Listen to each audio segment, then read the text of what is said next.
S'il y a bien une critique qui revient souvent à l'encontre du foot européen aujourd'hui, c'est le manque de suspense dans les courses au titre. La plupart des ligues majeures sont verrouillées par une poignée de clubs, parfois même par un seul. En France, on a le PSG qui domine outrageusement depuis son rachat par QSI, en Allemagne, il y a le Bayern, en Espagne, le Real et le Barça, et ainsi de suite. Le constat est le même quasiment partout en Europe. Chaque début de saison, il y a un ou deux favoris qui se dégagent, et l'époque des surprises à la Leicester est quasiment révolue. Mais il y a un championnat qui résiste à cette tendance, une ligue sans hiérarchie stable, où le podium change constamment de visage et qui paradoxalement grimpe de plus en plus haut dans le classement UEFA.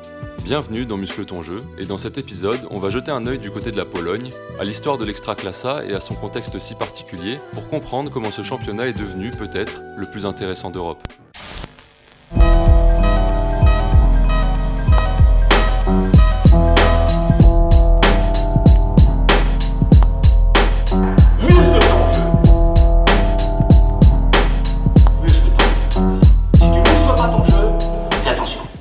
Si vous suivez principalement la Ligue des Champions ou le championnat de votre pays, le football polonais ça ne vous parle pas forcément.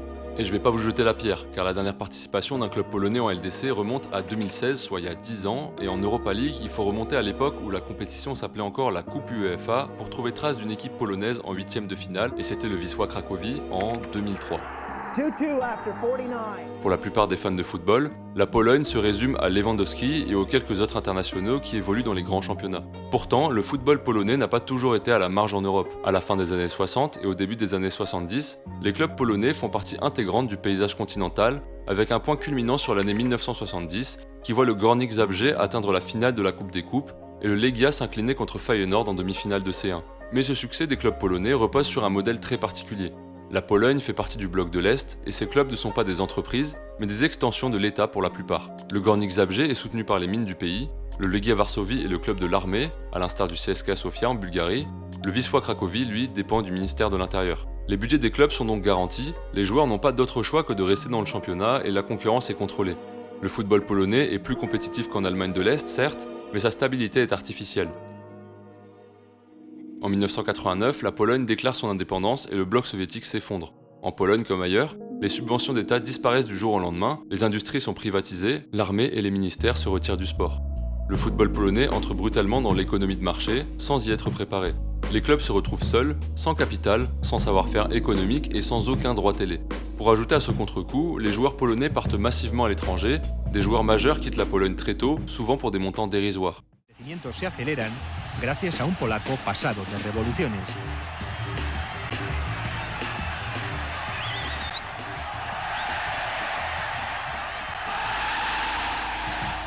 Et ça, le football polonais mettra plus de 20 ans à s'en remettre, mais surtout, il ne reconstruira jamais de hiérarchie durable. Car lorsque les clubs perdent brutalement leur soutien historique, le vide laissé derrière eux est immense. Certains sont repris partiellement par les municipalités de leur ville d'attache, d'autres passent entre les mains d'investisseurs locaux, souvent sans réelle vision à long terme, et dans certains cas, c'est la pègre locale qui profite de cette période d'instabilité. Le cas le plus emblématique reste celui du Wisła Cracovie. À la fin des années 90, le club tombe sous l'influence du milieu mafieux. Sportivement, les résultats sont là, le club domine le championnat et participe régulièrement aux compétitions européennes dans les années 2000, avec des confrontations contre Schalke ou le Real Madrid. Mais ce succès repose sur des bases fragiles. Lorsque la justice finit par rattraper sa direction, l'édifice s'effondre. Les condamnations pour corruption s'accumulent, les finances se dégradent et le club entre dans une longue spirale descendante jusqu'à une relégation historique en 2022. Ce trou structurel se reflète aussi très clairement sur le marché des transferts. À la fin des années 90, le record d'un transfert entrant en Ekstraklasa est établi autour d'1 million d'euros lors du transfert de Maciej Żurawski au Wisła justement. Et il faudra attendre 2011 pour voir ce record être battu à nouveau. Pendant que le football européen s'ouvre avec l'arrêt Bosman et voit ses montants exploser, le championnat polonais reste figé. Un plafond de verre s'installe, les clubs polonais vendent pour survivre mais ne réinvestissent que très peu, et les plus grosses ventes ne dépassent alors même pas les 5 millions d'euros. À ce stade, une parenthèse s'impose, parce que si l'Ekstraklasa est aujourd'hui aussi imprévisible, si aucune hiérarchie ne tient vraiment dans le temps, que dire de la domination du Legia Varsovie dans les années 2010 ? Car pendant près d'une décennie, le Legia a bien été le club dominant en Pologne. S'il est surtout connu aujourd'hui pour l'animation de ses supporters en tribune, le club a enchaîné les titres et les qualifications européennes régulières, avec un statut de favori quasi automatique en championnat. Mais cette domination mérite d'être placée dans son contexte. Le Legia n'a pas dominé parce qu'il était intouchable, il a dominé parce qu'il était stable dans un championnat profondément instable. À cette époque, la plupart des clubs polonais sortent à peine de décennies de gestion chaotique, dettes, changements de direction, projets abandonnés et investisseurs éphémères. Le Legia bénéficie d'une gouvernance plus lisible, d'une continuité institutionnelle rare en Pologne et de l'avantage structurel d'évoluer dans la capitale. Il attire les meilleurs joueurs du championnat, quelques profils étrangers supérieurs à la moyenne et capitalise sur sa régularité plus que sur sa supériorité sportive. Et surtout, cette domination domestique ne sera jamais réellement capitalisée en Europe.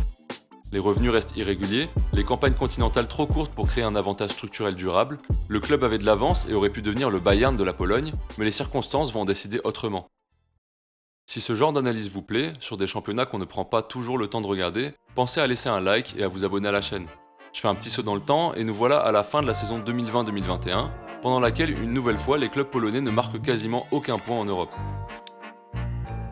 La Pologne est alors 30e au classement UEFA, derrière des pays comme la Biélorussie ou le Kazakhstan. Mais cette saison marque la fin d'un cycle. 5 ans plus tard, l'Ekstraklasa sera aux portes du top 10 européen. Mais comment la Pologne a-t-elle pu effectuer un tel revirement, après des années de disette et surtout sans investissement extérieur ?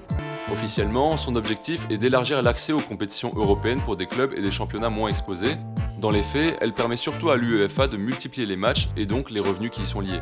Mais au fond, pour des ligues comme l'Ekstraklasa, trop faible pour la Ligue des Champions et trop juste pour exister en Europa League, c'est une véritable rupture.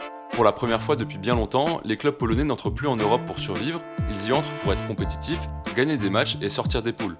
Et le premier club à montrer la voie en Pologne, ce n'est pas le Legia, mais plutôt Poznań. Qualifié en conférence pour la saison 2022-2023, le club termine deuxième de son groupe dans l'ancien format et doit jouer un barrage contre un club descendant d'Europa League. Il tire les Norvégiens de Bodo Glimt, qu'on connaît bien aujourd'hui, et s'impose d'une courte tête au terme d'une double confrontation très équilibrée. Pour la première fois depuis longtemps, un club polonais se retrouve en 8e de finale d'une Coupe d'Europe, mais Poznań ne s'en contente pas et s'impose même largement contre le club suédois de Djurgårdens, 5-0 en score cumulé. Et si au prochain tour, la Fiorentina s'avère être une marche trop haute, Poznań ne démérite pas et s'impose même 3-2 en Italie au match retour. Évidemment, les points rapportés en Conference League sont inférieurs à ceux de la Ligue des Champions ou de l'Europa League. Pour des pays du top 5, ce parcours serait presque insignifiant, mais pour la Pologne qui est autour de la 30e place, la saison de Poznań rebat complètement les cartes. Elle agit comme un déclencheur et très vite, d'autres clubs polonais vont s'inscrire dans cette dynamique. Dès la saison suivante, la Pologne ne dépend plus d'un seul représentant, les campagnes européennes deviennent plus régulières, plus nombreuses et surtout plus rentables en points UEFA. Avec de plus en plus de clubs qui accèdent à l'Europe et à ses revenus, l'Ekstraklasa commence à se développer et surtout à s'homogénéiser.